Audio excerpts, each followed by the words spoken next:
Hi, this is Robert Hooks, and you are listening to TV Confidential, and keep doing it.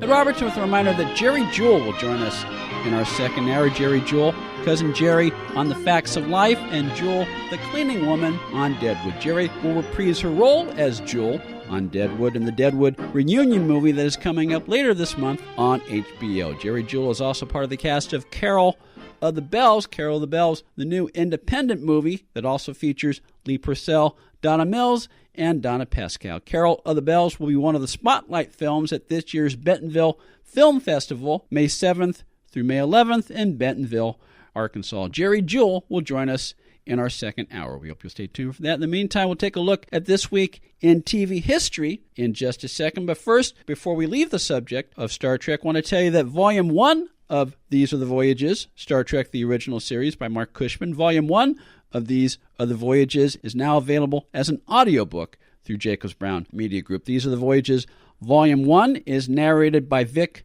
Mignogna. Vic Mignogna, host of the award-winning web series Star Trek Continues. The book takes you back in time into the writer's room, production offices, and sound stages of the original Star Trek to witness the making of this groundbreaking TV classic. These Are the Voyages, Star Trek the Original Series, Volume 1 by Mark Cushman, now available in audiobook from our friends at Jacobs Brown Media Group. In the meantime, Tony Figueroa and Donna Allen are with us as they bring us This Week in TV History. Tony's segment, as always, brought to us by our friends at Story Salon, Southern California's longest-running, regularly performing live storytelling ensemble. For more information, storysalon.com, facebook.com/Story Salon. What do you have for us tonight? All right, let's go to April 15th, 1948. There was a show on television called Hollywood Screen Test. As opposed to Don Adams Screen Test. As opposed to Donna, and we were talking about this on mic because I'm sure that this is an ancestor of that show, which...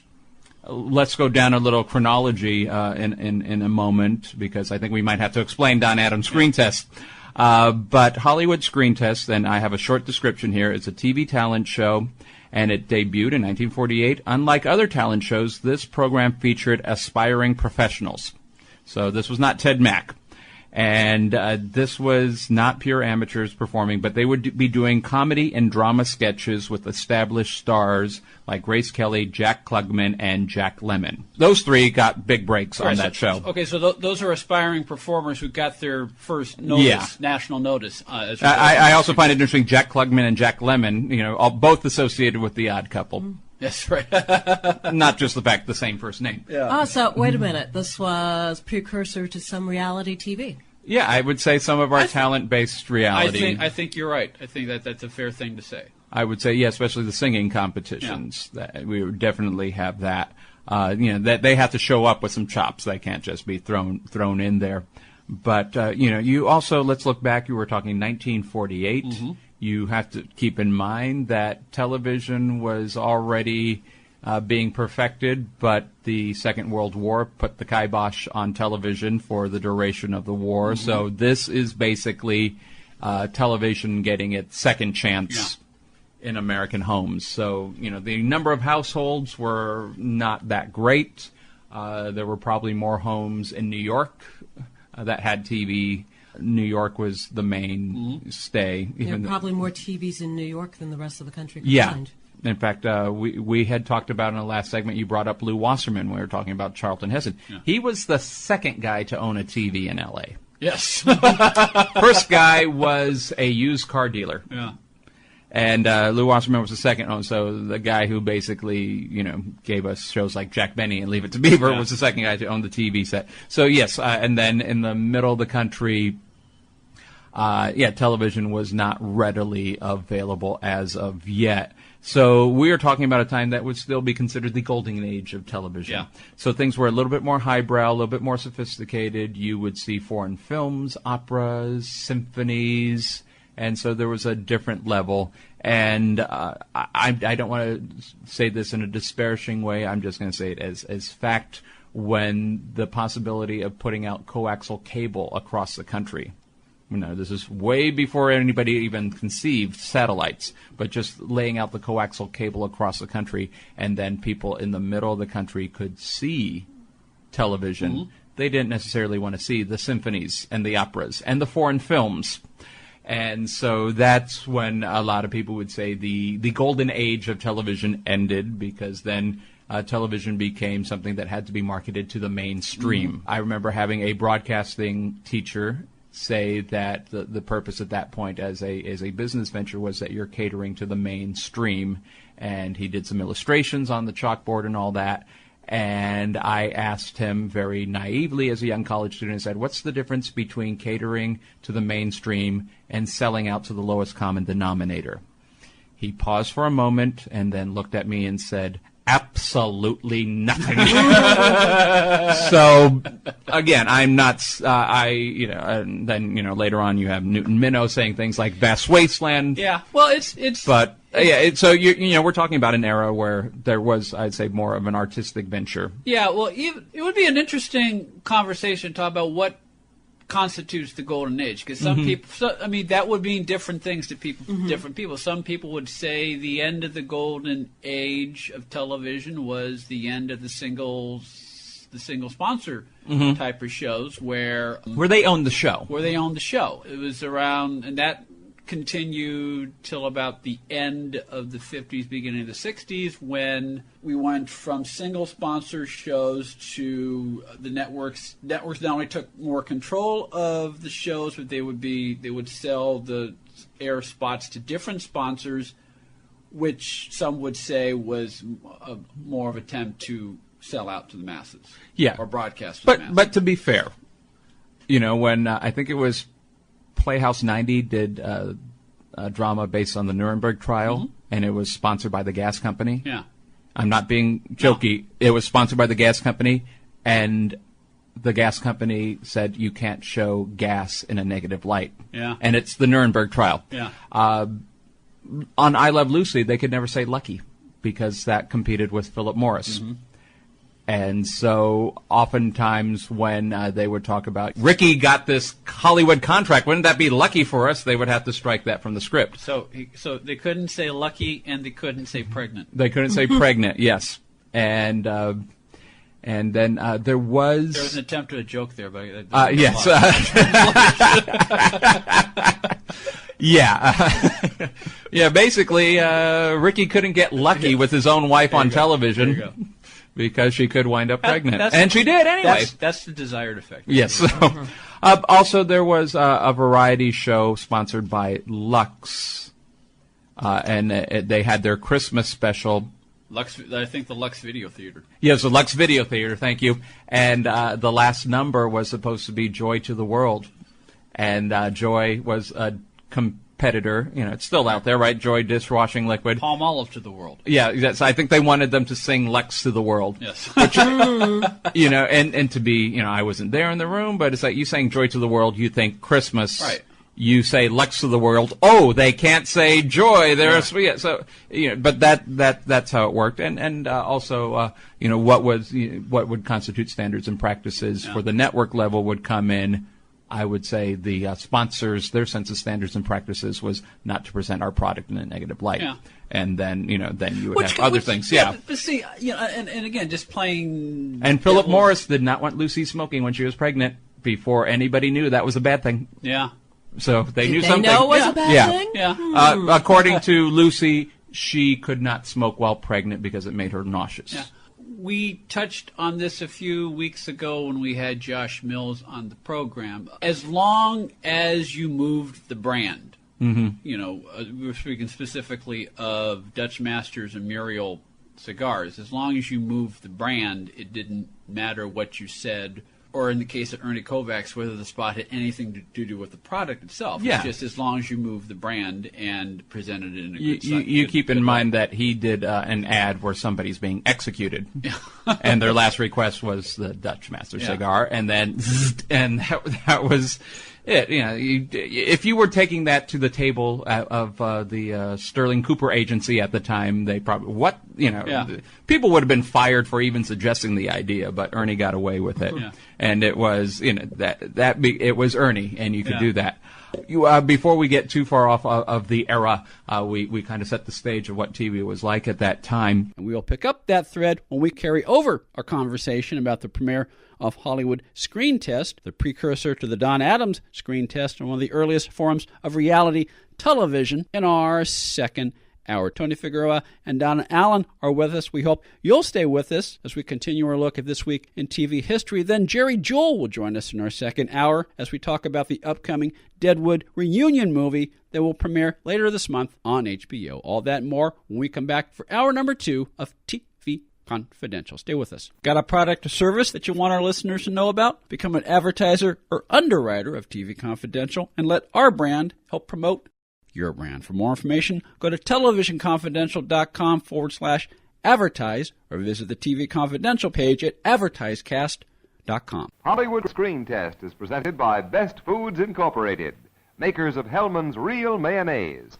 good so many ways, and Measure Pack, Nuco, wonderful flavor. The measure pack that Nuco's in makes it the handiest margarine. It's cut in quarter-pound prints for you, much less work for you to do. Nucoa. Measure Pack, Nuco. If you haven't been listening to TV Confidential, this is who you're missing. Michelle Nichols, Adrienne Barbeau, Leonard Maltin, Joyce Bulifant, Peter Onorati, Judy Norton, Ken Berry, Rhonda Shear, Michelle Lee, Jacqueline Smith, Bill Antonio, Shirley Jones, and many, many more of your favorite celebrities and people behind the scenes in the world of television. That's TV Confidential, every week on this station and every day online at televisionconfidential.com. Accredited by Guinness World Records, welcome to Archival Television Audio Incorporated, a peerless TV soundtrack archive preserving the audio from television's first 3 decades, the 1950s, 60s, and 70s, the golden and silver age of television. For more information, go to atvaudio.com. Want a free first ride with Uber? Uber, the mobile app that connects you with a ride at the touch of a button in minutes. Enter promo code TV Confidential after you download the app to receive your first free ride up to $20. For more information, go to get.uber.com/go/TV Confidential. We have a few minutes, enough time to tell you about our new subscription program called Confidant Access. Confidant Access, featuring additional monthly rewards. As a TV Confidential confidant, you will receive a brief preview of each week's edition of TV Confidential before it is broadcast, exclusive access to audio streaming or downloadable MP3s of the last 5 years of audio archives of TV Confidential, featuring more than 400 hours of interviews, lively discussions, and inside information. You'll also receive the opportunity to email questions in advance for possible inclusion in guest interviews, plus exclusive access to classic editions of TV Confidential that are not otherwise part of the current 5-year archive. Plus, approximately once a month, confidants will receive special access to the hosts of TV Confidential via Skype, plus confidant-only access to bonus content and more. To find out how you can become a TV Confidential confidant, go to televisionconfidential.com and click the purple Become a TVC Confidant button. televisionconfidential.com, click the purple button that says Become a TVC Confidant. This portion of TV Confidential is brought to us by our friends at Front Porch Realty Group, the community of realtors in the Northern Bay Area of California that is committed to finding the solution that is best for their clients. Whether you're a first-time home buyer or looking to sell or lease your property in Northern California, call 415-886-7411 or visit frontporchrealtygroup.com for more information on how they can help you. Hi, everybody. This is Benny Biffle. And this is Sammy Schuster. And you're listening to TV Confidential. Confidentially. How would you like to be in the movies? One of Hollywood stars of tomorrow. Tonight, 4 people will have a chance to be discovered with the Don Adams Screen Test. And here's the host of the Don Adams Screen Test, who else? Don Adams!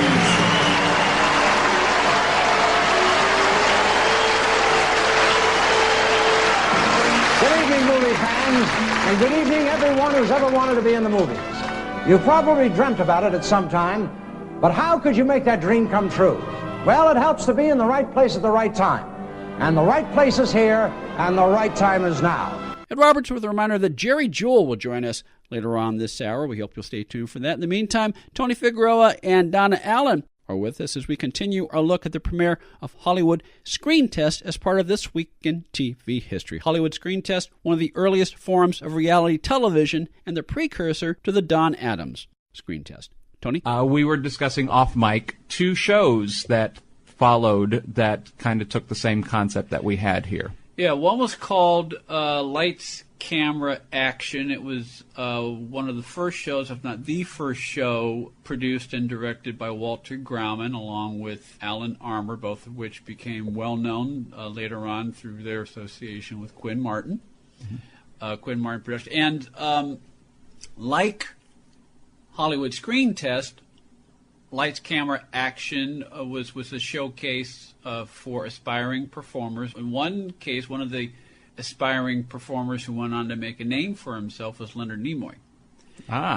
In fact, last year, UCLA had an event honoring the career of Walter Grauman, and in addition to showing the pilot episode of The Fugitive, which Walter directed, and one of the early episodes, the very first episode of The Untouchables, which Walter directed, as a surprise, they showed a clip from Lights, Camera, Action, and the look on Walter's face that night was priceless because they didn't tell him that they were going to show this, and he hadn't seen the clip in a good number of years, and it's one of those things that, and we've talked about this with Phil Grice on various occasions. When your career lasts that long, and you've directed so many shows and so many films that you don't remember what you did. Unless you see it, or in the case of Phil, hear it, you don't remember. Mm-hmm. Although in the case of Walter, Walter's got a memory like a steel trap, so he probably does remember that he discovered Leonard Nimoy. But still, the fact that they showed that clip that night was priceless. You're talking about somebody who has an incredible lifetime body of work. Yeah. There's going to be stuff that... You remember when we interviewed Pat Harrington? Yeah. I wanted to bring up the Munsters, and it was like, yeah, I think I did a mummy and a gorilla, and yeah, that was, it was like his recollection was the setup for a bad joke. A mummy and a gorilla walk into a bar, and that's all that he remembered from that time. I mean, it was just a blur. Yeah. It must be wonderful to have a career that is, portions of it are a blur because you've done so much. That's amazing. Where you have the ability to forget work that most people will never have the opportunity to do. We also were talking about Don Adams' Screen Test, which came about 30 years later. That ran for one season. It was syndicated, but it was I guess it was sort of it took the elements from both Hollywood Screen Test and Lights, Camera, Action. I don't think it was a vehicle for aspiring performers per se. It was more like a game show. Yes. Yeah, it did have the game show vibe to it. To do 1 hour of that show, it must have taken forever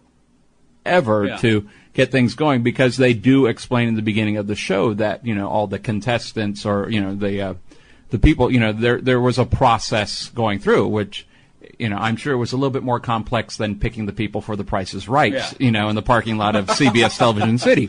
Of course you do kind of size people up who's going to be the right personality, who seems to be the ones that will work well, that can be fluent in English, I'm sure is a precursor. And but I'm sure this one step further. Can you walk and talk at the same time? Exactly. So, they needed somebody that would not, that they're going to commit to having this person on stage. They need somebody that could at least have follow through with this. They don't have to be good, but they have to be present, and they have to, at least complete the task. And you would they had, when the segment would start, there were the 3 finalists that would stand up in the middle of the audience. And, how would you like to be in the movies? John Smith. And they would stand up, a little fanfare, get the 3 guys, and then they'd be, he'd open an envelope, and how would you like to be in the movies? And they would have one of the finalists. They would come up, and you're going to do a scene from this movie. Here's your co-star. Right. So I remember one guy got to do a scene from, I think it was Pillow Talk, and he was the Rock Hudson character, and I forgot who the actress was that they brought in to do Doris Day, and it was the scene, the bathtub scene with the feet touching. And so they had a mock-up of that set, and they would just redo that whole scene. What you, the audience, saw were the outtakes in the production process. Yeah. And so there was everything, because Rock's tub did not have suds, but Doris's did. And while they were doing scenes, they constantly had to add more water. So the gag was more water for this guy, and then they would have to constantly reconstitute the bubbles for Doris. And so the special effects guy would come in, stick an air hose into the tub to kind of re-agitate the soap suds to go. And sometimes it would not be enough, or it would be too much. And then they would have that. And then I think the gag writers had to write a couple of lines to throw in there just to get a good laugh out of it. But at the end, when they would have the two contestants and their scenes, they would play the movie for the audience, and it would be doctored a little bit to really nicely match the original. So if it was in black and white, if you wanted to add a little graininess, they would add all of that stuff. The participants, I believe, won very expensive movie camera and movie projector. Yeah. Sound, movie camera, and movie projector, which at that time, that was the new thing. A lot of our dads had the movie camera, not the one with sound. Right. And to get, all of that, you got that. And then the winner got a part on a show. Yeah. Really? A TV show. How did they... Never mind. How did they work around the union? As soon as I heard your gasp, that was a question that came to my head. Okay, so you had real people reenacting scenes. Probably a waiver involved. Yeah. Okay. Well, one of your favorite makeover shows, What Not to Wear, I think had one of those things where somebody won a reoccurring role on Days of Our Lives. I think they... No, they don't win anything on What Not to Wear. It was one of those makeover shows that they got something, and it was a reoccurring role on Days of Our Lives. Two things. Okay. Their role was during the writer's strike, too. I remember that. When you talk about all the setup, and even though it was done by Universal, and it was a game show, which is relatively less expensive to do than a scripted show, as game shows go, it was probably a very expensive show, which probably explained why it only didn't ran last one season. And if they are awarding screen roles for the winners, waiver involved or not, union involved or not, that may have something to do with why the show. I don't think it's a simple Taft-Hartley situation. Right. But you see that you have that one game show contestant, and they say, "Oh, do you have any special skills or talents?" And he said, "Well, I can sing this song." And then all of a sudden you discover that person has a beautiful operatic voice. And then next week they're on with Johnny Carson. And, but they were playing high rollers, the week before. Yeah. I've seen that happen. Yeah. I actually had a friend who was on Password, and that happened, in the audience, because Gene Wood was killing time and was doing like a little improvisational game with various audience members as part of the audience warm-up. And it's like all of a sudden this person is like, "Oh, can you sing in an operatic voice this bit and this line or something like that?" She said, "Sure." And then she belted it out, and then you see all these executives come out from the walls, literally come out of the woodwork and are looking at her, and then they're ready to start the show. And then some producer comes out there and said, "Don't leave. Yeah. Somebody wants to talk to you." And then this person actually was brought in to do something, and I'm sure it wasn't the Gong Show, but you hear stories like that. Yeah. But anyway, Don Adams Screen Test. I remember Barbara Feldon did an episode where she was one of the stars. Dick Gautier did one. Shirley Jones did one. Bob Newhart. They did the one with Bob Newhart. I believe they redid My Man Godfrey. Okay. Or Our Man Godfrey. Steve Lawrence did one. Yeah. Buddy Hackett was a guest director. He was the only time that they had it, because Don Adams would direct. Yeah. He would direct these scenes. And Buddy Hackett was brought on once as a guest director, which was very funny because they were doing scenes where they needed a third party, and Don Adams was the third party in the scene. So he did some bits with Steve Lawrence doing Fred McMurray. I forgot the movie, but they did that. It was always very entertaining. Yeah. Because especially you're watching the outtakes. I love that. It was a great show. I love that show. I wish it ran more than one season. But it was probably a very expensive show to put together. Don Adams had done Get Smart, and then right after Get Smart, he did a show called The Partners, which won 13 The Partner, and Out. 13 and Out, and I think he had a little bit of a dry spell, and then he had done that one, and and that allowed him to do commercials for an aluminum siding product. Yeah. Because he was, they had all these celebrities knocking on wood, which was the aluminum siding, and his line was, "I'm making enough money on my new series to buy Whistler's mother." And then you would knock on wood. Would you believe Whistler's father? Yes. And then they showed all the other celebrity cameos doing that, and then they showcased the product, and then it went back to Don Adams, and it was like, how about Whistler's dog? Yeah. So basically, he's talking about he's doing a commercial, getting paid, plugging his new show, but basically playing his old character. Yeah. But I remember he had a perm. He had a perm, yeah. That was Don Adams during the perm, which he did in one of the Love Boat pilots as well. Yeah, and then this being 1975 when this aired, he had the bell bottom pants. Yes, he did not look anything like Maxwell Smart, and within a couple of years he went back exactly to looking like Maxwell Smart and stayed that way. I actually thought the perm looked pretty good, but the perm and the bell bottoms kind of dated. Yeah, but they all did. If one of the guest stars was Lyle Wagner, they were wearing the leisure suit, and I think everybody had just given their Nehru jackets to the Salvation Army at this particular point in time. Yes, so it would be fun. I've never found it on YouTube.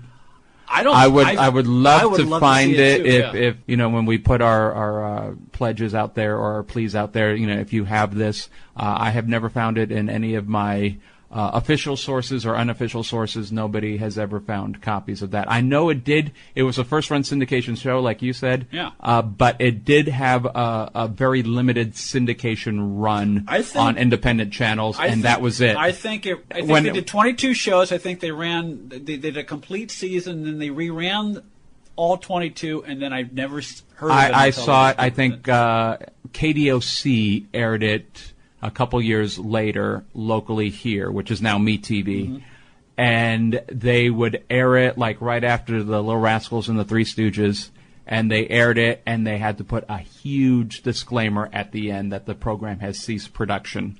Of course, if you're on a channel that's in the 50s following Three Stooges and Little Rascals, you would think that would imply that this is not new.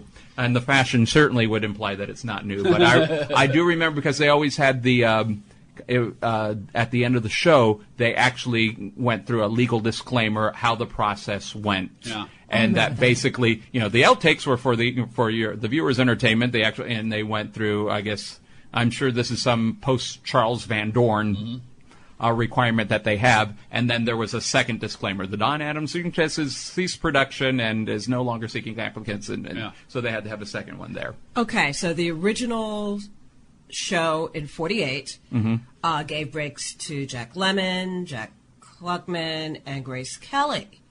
Did Don Adams' show give a break to anyone? Not that I know of. I can't think of anyone who has. However, a lot of aspiring actors appeared on game shows, particularly on the Chuck Barris shows. So there may have been aspiring actors who applied to be contestants on their show just to add to their reel to be noticed, but I don't know of anyone of note doing anything beyond their appearance on Don Adams. Plus, as I recall, I think in choosing the contestants who did the actual screen test, they were looking for people who may have been good looking, but not necessarily. I think if they were graduates of the American Academy of Dramatic Arts, the show would not be as funny or as good as it. I mean, the one was Shirley Jones. It sticks out in my mind. For some reason, I think they did Casablanca, and which would have been a Warner Brothers, but yeah.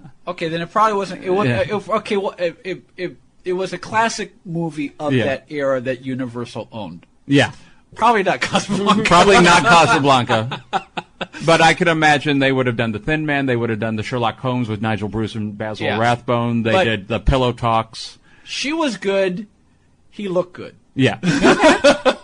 They had good-looking people. Since you brought up the Chuck Barris shows, the rules had to be changed. But Donna can certainly attest to this. There was a period where people came to town, and those shows were a great entry into the unions at the time. Yeah. So you do a gong show and a dating game and something else, and you got in, and they had to change the rules. I think it took the Guild about 10 years to figure out that people were gaming the system that way. But you could get your vouchers in that way, and that was a great entry into the Guild at that time. They put a stop to that after a certain point. But I think the dating game was probably one of the more popular gateways into the Guild. Tom Selleck. Tom Selleck, Farrah Fawcett. Andy Kaufman. Steve Martin did it. We talked about Edie Adams and Ernie Kovacs on a previous, and we were talking about Muriel Cigars. And Edie Adams was the spokesperson, and Susan Anton was the spokesperson. Susan Anton probably is single-handedly responsible for Tom Selleck's career. Was he in one of her spots? I don't remember. He was a Marlboro man, but he was also the Muriel Cigar Cowboy. Susan Anton, very, very tall. Yes. And they needed somebody opposite her that was taller. And she knew him when he was, playing football at UCLA. Right. And so wasn't a lot of guys that could do that. So she constantly said, I have a friend, Tom, that would be perfect. Well, they cast Susan and said, we need somebody opposite you. We need to find somebody tall enough to play opposite you. And she said, I know the guy. Yeah. And according to Susan, he was the Muriel Cowboy. He had the mustache. Yeah. And she has a stick in a campfire, and she has a stick lit, and she lights a cigar. She actually set fire to the mustache. But that's how he got a lot of his early work. That would be worth discovering. I don't think that made the cut. Yeah. But the fact his height and working opposite her, so that's why it's like you imagine the challenge. We need to find somebody taller than Susan Anton to work opposite her. And ironically, a few years later, she was a power couple with Dudley Moore.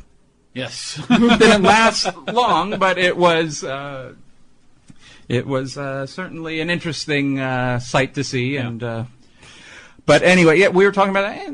Later on, Star Search probably had some of the elements there because not everyone thinks about the comedians and the singers, but there was also dramatic competition as well, which may have been phased. But everyone talks about Rosie O'Donnell and Sinbad and Dennis Miller on the comedy, the stand-up comedy, and people like Sam Harris on the singing end. But there were other parts of the show, too, that included... A couple of spokesmodels. Spokesmodels. I forgot about the spokesmodel competition, which I think there were a few spokesmodels that did actually go on to big stuff. Tracy Ross is the one I'm thinking of. Yeah. And I'm sure there's a couple of more. Yeah. And I think the stand-ups were the ones that had the most... Yeah.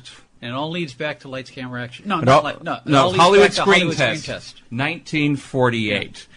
Okay, so since we're... You didn't think we'd talk about that for 25 minutes. No, I did not. childoftelevision.blogspot.com, childoftelevision.blogspot.com, also storysalon.com, www.storysalon.com. Tony Donna, we'll see you both next time. Next time. Donna's new book, by the way, is called Fall Again, Beginnings. It's a romantic novel that asks the question, what would you do if you met the perfect person, only it was not the perfect time? For more information, go to fallagainseries.com. Jerry Jewell will join us when we come back on TV Confidential.